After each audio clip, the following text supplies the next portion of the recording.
Fox News Flash top entertainment and celebrity headlines are here. Check out what's clicking today in entertainment. Ron Howard and his brother Clint Howard have much to be grateful for as two young child stars who managed to trudge through the perils of Hollywood with minimal scars. The sons of fellow show business staples Rance and Gene Spiegel Howard, both brothers managed to earn notoriety for themselves within the industry, with Ron, 67, becoming a household name on The Andy Griffith Show and Happy Days, while Clint, 62, would display his chops in The Jungle Book and alongside the punk rock group The Ramones in the 1979 film Rock and Roll High School, among other legacy titles. Ron told Fox News that through the production company he helms with Brian Grazer, his consistent work as a director and a sort of passing of the torch to his children, who have become filmmakers in their own respects, Darius, no one role, Hess, looking for that would make him consider acting again. Howard's last big on-screen role was 1986's TV movie Return to Mayberry.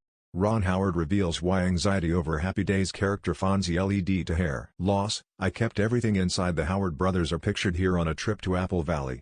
Their dad's shadow is in the foreground. Courtesy of the author, however, Howard noted that if his daughter Bryce Dallas Howard called me up and said, "Dad, I'm directing this film and I want you to play a part," that's something I would probably move my schedule around for. That would be the quickest way to do it, he added.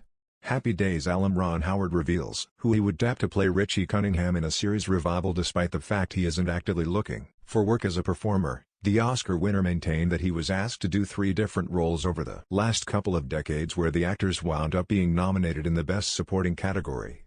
Brothers Ron and Clint Howard are poolside on Cordova Street, courtesy of the author. "Some interesting filmmakers have thought that it might be a good idea to try to get me in front of the camera again, which is very, very flattering," Ron continued. "But between all that Brian, Grazer, and I are doing with Imagine Entertainment and the work that I'm doing in both scripted and documentary filmmaking now has just got me incredibly busy." Ron Howard says Hess a lucky fella in 46th wedding anniversary tribute to wife Cheryl. The Howard brothers have since turned their focus to blending filmmaking opportunities in both the scripted and non-scripted realms for others to create their own projects, and after numerous collaborations, the close-knit pair have come together to co-author their memoir, The Boys, a memoir of Hollywood and family, which commemorates their careers while sharing first-person anecdotes of their intertwining lives on and off the set. Clint said one of the fondest memories he has of his life as a child star was coming face-to-face with the late Walt Disney for the first time. Clint Howard is seen as a toddler on the set of Star Trek, the original series, courtesy of the author. "It's surprising that a 7-year-old could be bowled over by seeing and meeting someone. But you got to remember I was a Disney baby," he explained. "I went to Disneyland for the first time in a baby stroller.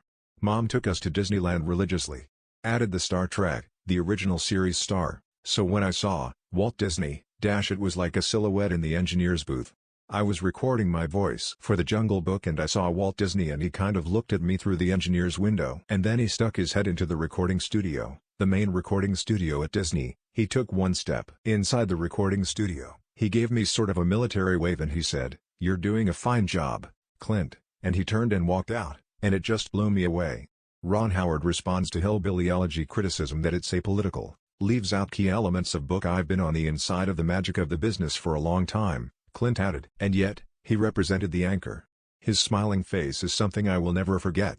Fox News' Stephanie Nolasco contributed to this report.